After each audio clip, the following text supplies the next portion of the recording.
friend of mine sent me a reel recently and it caught my attention right away.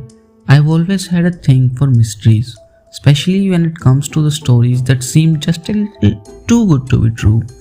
I love trying to peel back the layers and see what's really going on. This reel though, it got me thinking. It was about the Loretto Chapel in Santa Fe, New Mexico, and more specifically, the famous staircase inside it. The reel was full of dramatic claims, things like how the staircase was built without nails or glue, how it was created by a mysterious carpenter who showed up after a group of nuns prayed for divine help, and even that the wood used in the staircase came from somewhere far outside the area. Intriguing, right? Let's take a look at the reel for a moment so you can see what I mean. Heard of the mystery of the Loretto Chapel. They were building this chapel in New Mexico, and the French architect who was building this chapel, he all of a sudden died, and he did not complete the staircase to the choir loft. The sisters of the Loretto Chapel, the nuns, they pray for 9 days. Okay. And they pray to Saint Joseph that someone is sent to build these stairs so the chapel can be complete. At the end of the 9 days of prayer, this man comes in from across the desert riding a donkey, walks into the church, and he says, I was sent here to build stairs. Stop it! Listen, he built these stairs in 3 months and just dipped. The sisters like, well, we didn't pay him. So the sisters went to the lumber yard and said, do we owe you anything? He said, this man never came and got wood from us. Oh my goodness. And there's not a single nail used on this staircase. What? And then the curator of this chapel, he brought in over 120 experts in making spiral staircases. They said, we don't know how to do that. Wow. These sisters believe that Joseph himself came because he was a carpenter. Oh my gosh, wait. Dude. Now here's the thing, the staircase isn't just some local curiosity. It draws around 250,000 visitors every year. People come from all over the world, intrigued by its story and captivated by its beauty. But is the story really as miraculous as it sounds? Let's take a closer look at some of the key claims made in the reel and see if we can dig a little deeper. Let's talk about the claim that the staircase was built without nails or glue. On the surface, that sounds absolutely mind-blowing. A wooden staircase holding itself together with no nails? It seems like something out of a fairy tale. But when you look into it, the truth is a lot more straightforward. The staircase is actually held together by wooden pegs, an old and widely used carpenter technique. This was common practice back in the day, especially in religious and architectural structures. And honestly, it's not the only place where you'll see this kind of craftsmanship. Look at this traditional Japanese architecture.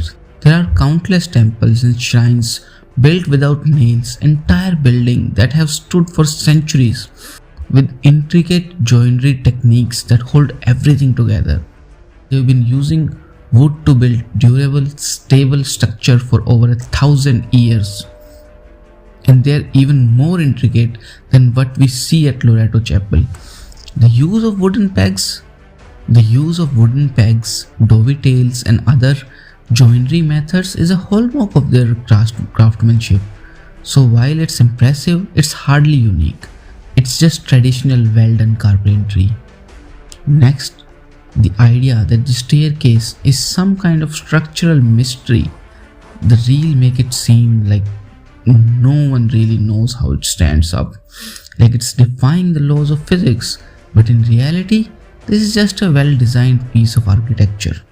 The staircase uses a central spiral design that acts like a corkscrew, distributing the weight evenly and providing stability. In addition, there are hidden support beams that contribute to its strength. It's not some unsolvable enigma, it's really just smart engineering. So while it's impressive, there's no mystery here. There's solid design and a bit of architectural genius. Then there's the story of mysterious carpenter. According to the myth, after the nuns prayed for help, a man appeared, built the staircase and then disappeared without a word. The reel presents this carpenter as some kind of divine figure sent by God to solve their problem. But when you look at the historical records, things get a bit more grounded. The carpenter's name was Francois Jean Frenchy Rochens. I'll write the name down below because I'm sure I'm butchering the pronunciation, but that was his name. A skilled woodworker who was known in the area at the time. There was no mystical figure sent from heavens, just a talented carpenter doing his job. The story of his sudden appearance and disappearance seemed to have been added later, like to add an air of mystery to the chapel. It's a great tale, but not much of it holds under scrutiny. Now let's move on to the wood used in the staircase. The reel claims that the wood is from a source far beyond the reason, which only adds to the staircase's enigmatic allure.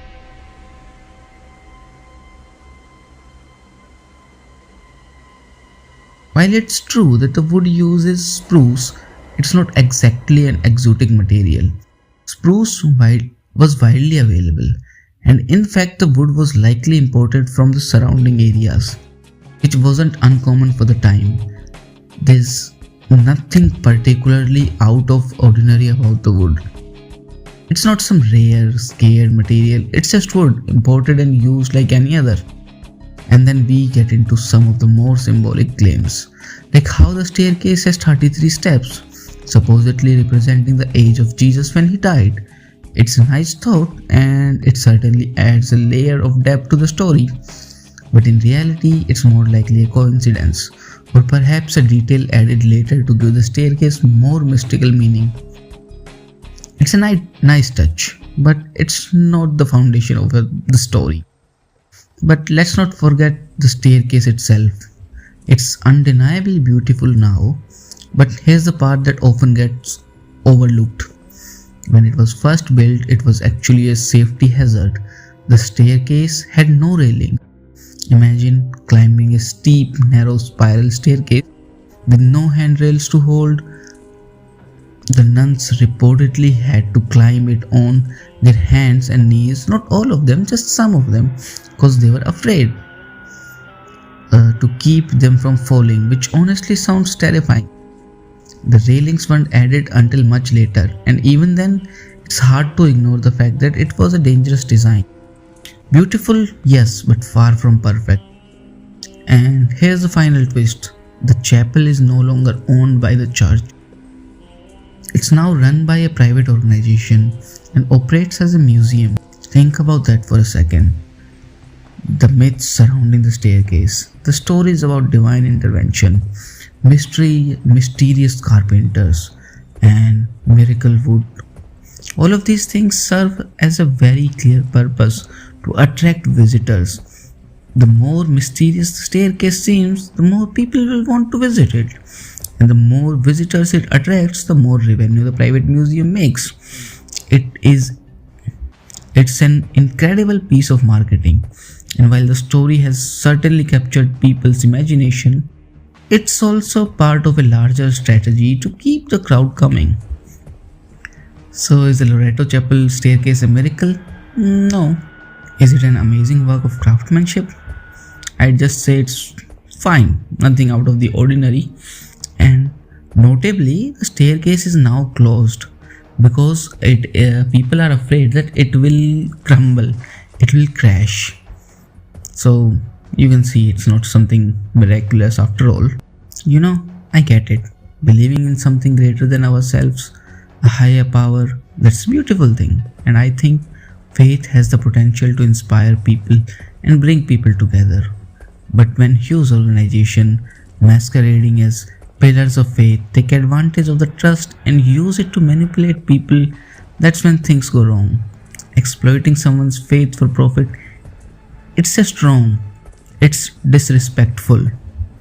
And I won't stand for it. And I hope you won't either.